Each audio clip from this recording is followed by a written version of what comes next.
కీళ్ళవాతానికి ఆయుర్వేదమే best by doctor Vardhan గారు. ఇందులో లక్షణాలు చూద్దాం. ఇవి లక్షణాలు. ఈ సమస్య మొదట్లో పెద్ద వ్యాధిగా ఏమీ అనిపించదు. కాకపోతే కొన్ని లక్షణాలు మాత్రం కనిపిస్తాయి.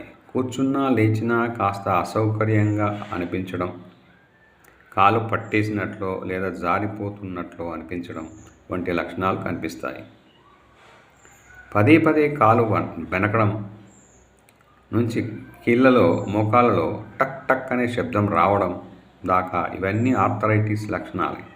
కొంతమందిలో అంతకుముందు ఎప్పుడో ప్రమాదవశాత్తు ఎప్పుడైనా పడిపోయి గాయమై ఉంటే దానికి జీవనశైలి లోపాలు కూడా తోడై అది కాలక్రమంలో ఆర్థరైటిస్గా మారవచ్చు. ఆర్థరైటిస్ అంటే కేవలం మోకాలకే పరిమితమయ్యే సమస్య కాదు. ఇది శరీరంలో అన్ని కీళ్లను దెబ్బతీస్తుంది. నొప్పి ముందు మోకాళ్ళలోనే మొదలైన తర్వాత వెన్నెముక, నడుము, కటిభాగం, భుజాలు, మోచేతులు, మణికట్లు, మడిమలు అలా మొత్తం కీళ్ళు ఆర్థరైటిస్ పాలవుతాయి. నొప్పి ఏ కారణంతో వచ్చిందన్న విషయాన్ని పట్టించుకోకుండా చాలామంది నొప్పి తగ్గితే చాలనుకుంటారు. అందుకే పెయిన్ కిల్లర్స్ వేసుకోవడానికి మొగ్గు చూపుతారు. వాస్తవానికి ఈ పెయిన్ కిల్లర్స్ నొప్పి తెలియకుండా చేస్తాయే తప్ప నొప్పి లేకుండా చేయవు. నొప్పి గురించిన సంకేతాలు మెదడుకు చేరకుండా అడ్డుకోవడం ద్వారా పెయిన్ కిల్లర్స్ నొప్పి తెలియకుండా చేస్తాయి. అయితే నొప్పి తెలియకుండా పోయినంత మాత్రాన ఆర్థరైటిస్ సమస్య పోదు.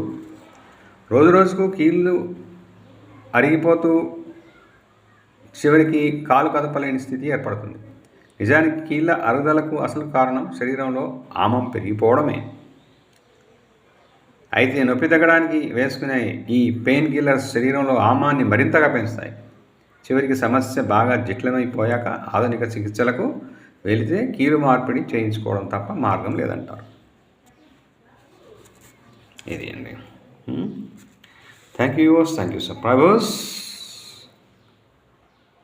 మీ జయ ప్రకాష్. మేడం